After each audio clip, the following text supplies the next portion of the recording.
Assalamualaikum warahmatullahi wabarakatuh. Shalom, Om Swastiastu, Namo Buddhaya, salam kebajikan, salam sejahtera untuk kita semua.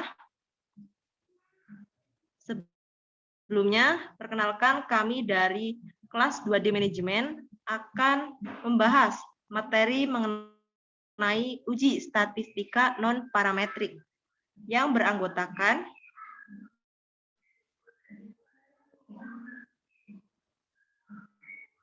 saya sendiri, Widari, ada Santika Azari, dan Salaisya Zahra El Kausar. Materi yang pertama akan dibawakan oleh rekan saya. Kepada Salaisya, dipersilahkan. Baik, terima kasih. Yang pertama ada pengertian uji statistika non-parametrik. Uji statistik non-parametrik ialah suatu uji statistik yang tidak memerlukan adanya asumsi-asumsi mengenai sebaran data populasi. Uji statistik ini disebut juga sebagai statistik bebas sebaran atau distribution free. Statistik non-parametrik tidak mensyaratkan bentuk sebaran parameter populasi berdistribusi normal. Statistik non-parametrik dapat digunakan untuk menganalisis data yang berskala nominal atau ordinal, karena pada umumnya data berjenis nominal dan ordinal tidak menyebar normal. Dari segi jumlah data, pada umumnya statistik non-parametrik digunakan untuk data berjumlah kecil, atau N kurang dari 30. Kapan uji statistik non-parametrik digunakan? Analisis non-parametrik digunakan ketika peneliti tidak tahu distribusi data yang diamati. Kemudian analisis ini digunakan ketika data berdistribusi secara tidak normal.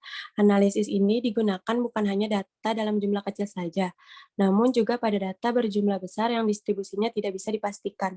Selain itu, uji ini digunakan jika hipotesis yang nantinya diuji tidak untuk generalisasi parameter dari populasi data.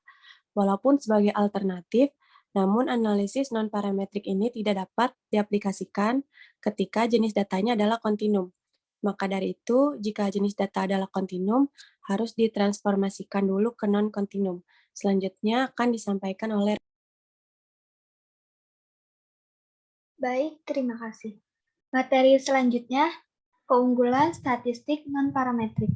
Yang pertama, asumsi dalam uji-uji statistik non-parametrik relatif lebih longgar. Jika pengujian data menunjukkan bahwa salah satu atau beberapa asumsi yang mendasari uji statistik parametrik, misalnya mengenai sifat distribusi data, tidak terpenuhi, maka statistik non-parametrik lebih sesuai diterapkan dibandingkan statistik parametrik. Yang kedua, perhitungan-perhitungannya dapat dilaksanakan dengan cepat dan mudah sehingga hasil penelitian segera dapat disampaikan. Yang ketiga, untuk memahami konsep-konsep dan metode-metodenya tidak memerlukan dasar matematika serta statistika yang mendalam. Yang keempat, uji-uji pada statistik non-parametrik dapat diterapkan jika kita menghadapi keterbatasan data yang tersedia.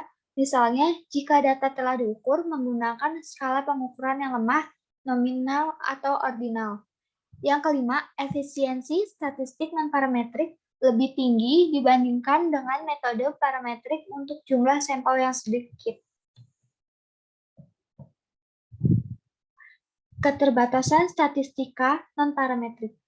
Yang pertama, jika asumsi uji statistik parametrik terpenuhi, penggunaan uji non-parametrik meskipun lebih cepat dan sederhana akan menyebabkan pemborosan informasi. Yang kedua, jika jumlah sampel besar, tingkat efisiensi non-parametrik relatif lebih rendah dibandingkan dengan metode parametrik. Macam-macam uji non-parametrik. Yang pertama, uji tanda. Yang kedua, uji peringkat 2 sampel Wilcoxon. Yang ketiga, uji korelasi peringkat Spearman. Yang keempat, uji konkordansi Kendall. Yang kelima, uji Range. Yang keenam, uji median. Dan yang terakhir, chi-square. Materi selanjutnya akan disampaikan oleh teman saya. Baik, terima kasih. Selanjutnya kita masuk kepada contoh soal, yaitu sebuah alat cukur rambut dapat digunakan sebelum di-charge selama menggunakan hitungan jam adalah 1,5, 2,2, 0,9, 1,3, 2,0, 1,6, 1,8, 1,5, 2,0, 1,2, dan 1,7. Ujilah hipotesis dengan A sama dengan 5% bahwa alat tersebut rata-rata dapat digunakan 1,8 jam sebelum dicas. Untuk penyelesaian sendiri bisa dilihat pada layar, yang dimana hasil keputusan itu diterima H0.